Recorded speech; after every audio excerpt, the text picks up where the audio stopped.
घ्या, गरमागरम पोहे घ्या. Thank you thank you thank you. घ्या घ्या. वा वा, थँक्यू थँक्यू थँक्यू. बाबा थँक्यू काय म्हणताय? पहिल्यांदा बनवते का पोहे? थँक्यू तुला म्हणत नाही ग, थँक्यू सारंगला म्हणतोय. कारण काय त्याच्यामुळे तुझ्या आजचे हे गरमागरम पोहे परत खायला मिळतात. Thank you Sarang, thank you thank you. बाबा सगळं क्रेडिट फक्त त्यांना नका देऊ.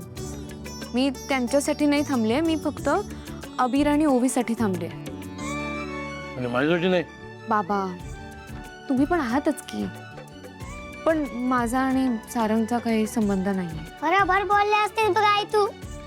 तू इथे आमच्यामुळे थांबले असतेस, पण तू इथे थांबल्याचा निर्णय फक्त ओवीच्या बाबांमुळे घेतला असतोस बघ. अबीर नमस्कार.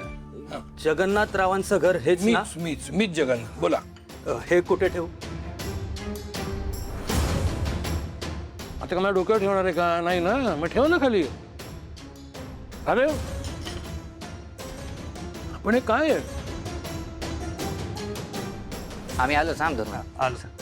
एक मिनिट. बाबा हे काय? व्यंकटेशी जाऊन बघा ना काय आहे सगळं. हे कुठे ठेव साहेब आता? पुन्हा तेच आता डोक्यावर ठेवणार आहेस का? नाही ना, मग ठेव ना बाबा इथे खाली. एक मिनिट बाबा. दादा हे काय आहे सगळं? तुमची काहीतरी गल्लत झाली आहे. आम्ही नाही ऑर्डर केलंय हे सगळं. छे हो, आमची कशी गल्लत होईल? हे सगळं सामान तुमचंच आहे. कसं शक्य आहे? मी नाही मागवलंय काहीच. अहो मॅडम, यावर तुमचाच ॲड्रेस आहे, यावर तुमचं नाव सुद्धा आहे. आमचं काम काय? फक्त डिलिव्हरी करायचं, जे की आम्ही योग्य ठिकाणी केलेलं आहे. तुमचं काम काय? फक्त साईन करायचं इथे. पैसे किती झाले ते तर सांगा. अहो मॅडम, पैशाची कसली काळजी करताय? या सगळ्या सामानाचं पेमेंट आधीच झालंय. फुल पेमेंट डन. तुम्ही फक्त सामान मिळण्याची सही करा, म्हणजे कसं आम्ही पण फ्री. एक मिनिट बाबा, अशी कशी सही करू? कोणी पाठवलेत हे? सावली मी काय म्हणतो, अगं सही कारण मोकळं कर ना त्यांना. अगं ही संगीताची वाद्यच आहेत, त्यात कुठे अंमली पदार्थ आहेत का? नाही ना, त्यांना मोकळं कर आधी. चल देत. Thank you thank you. थँक्यू. चला बस.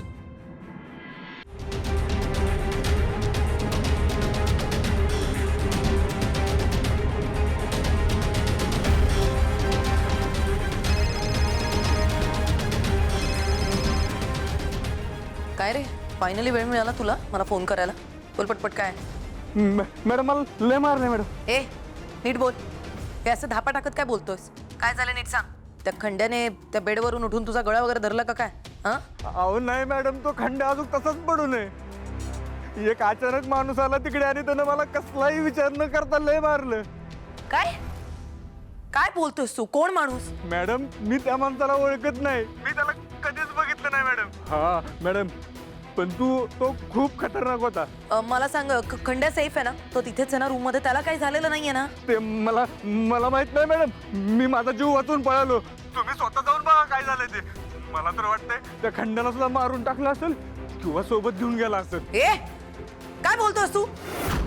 खंड्याला सेफ ठेवण्यासाठी, त्याच्यावर लक्ष ठेवण्यासाठी त्याची जबाबदारी दिलेली ना मी तुला. एवढे पैसे कशाचे घेतलेस तू?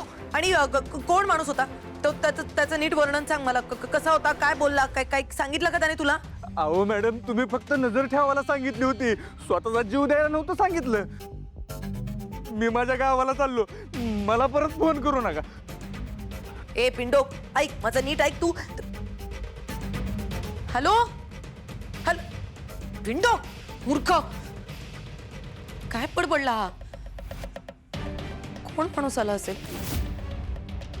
तो खंड्यात जिथे होता ती जागा कोणालाच माहित नव्हती. त्या जागेचा अजिबात पत्ता कोणालाच माहित नव्हता. तर असं कसं कोण पोहोचू शकतं आणि मारामारी करू शकतं? आणि पुढे जाऊन खंड्या शुद्धीवर आला आणि माझ्याबद्दल त्याने सगळं सांगून टाकलं तर माझा अख्खा गेम वाजेल. बाबा हे सगळं कोणी पाठवलं असेल? मला अजूनही काही सुचत नाहीये. जुनी दिसत नाहीये ती. अरे सॉरी. हे सावली, मला वाटतं हे गुरुकुलच्या लहान मुलांनी आपल्याला दिलं असतं बघ. नाही म्हणजे सगळ्या मुलांचा सावली मॅडमवर खूप जीव असतो ना, मग त्यांनी एकत्र मिळून हे गुरुकुलसाठी दिलं असेल तर.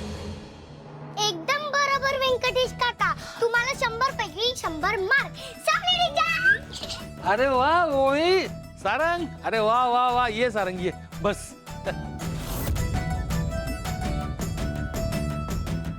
तुम्ही पाठवलेत हे सगळं?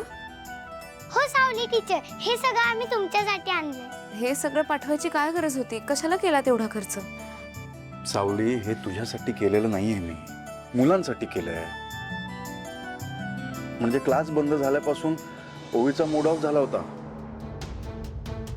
म्हणून तिच्यासाठी केलंय, बाकी काही नाही. पैसे किती झाले याचे? आता मुलांच्या आनंदासमोर काय पैशांचा विचार करायचा आपण, हा जगन्नाथजी? मला कोणाचे उपकार नको आहेत. किती पैसे झाले ते सांगा. ओवी, तू सांगितलंस ना मला हे आणायला, मग आता तूच सांग किती पैसे झालेत. खूप जास्त नाही झालं टीचर, एकदम कमी झाले. तुम्ही 2 मिनिटं खालती वाका. बस एवढंच बिल आहे. अरे अरे अरे काय रे? टीचर, आम्ही तुम्हाला खूप मिस केलं. तुम्ही इथे? टीचर, आपला क्लास परत कधी सुरू होणार?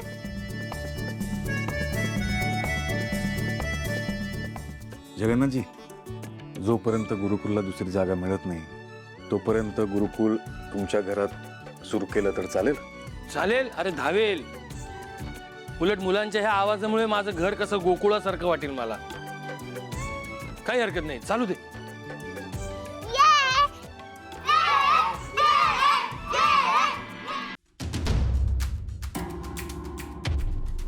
मार्क, काय वाटेल ते झालं तरी हा माणूस शुद्धीवर आला पाहिजे. कुठूनही डॉक्टर बोलवा, कितीही एक्सपेन्सिव्ह डॉक्टर बोलवा, पण हा माणूस उठला पाहिजे. Got it? ए बाबा, मग उठव त्याला, कारण मला विचारायचं आहे त्याला, 8 वर्षापूर्वी काय माती खाल्ली आहेस, कोणाला जिवंत सोडलं आहे, विचारायचं आहे. आणि एकदा त्यांनी सांगितलं ना मला, तू मारून टाक, कोणाची वाट बघू नकोस, कळलं काय? Mark, please.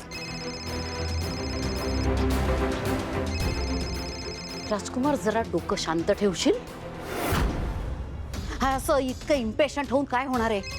हे बघ, याचं शुद्धीवर येणं जितकं तुझ्यासाठी इम्पॉर्टंट आहे ना, तितकं माझ्यासाठी इम्पॉर्टंट आहे. कारण हा दुसऱ्याच्या हाती लागला आणि शुद्धीवर आला तर तुझं नाव घेऊ शकतो, आणि तू कुणाच्या हाती लागलास तर माझं नाव घेऊ शकतोस.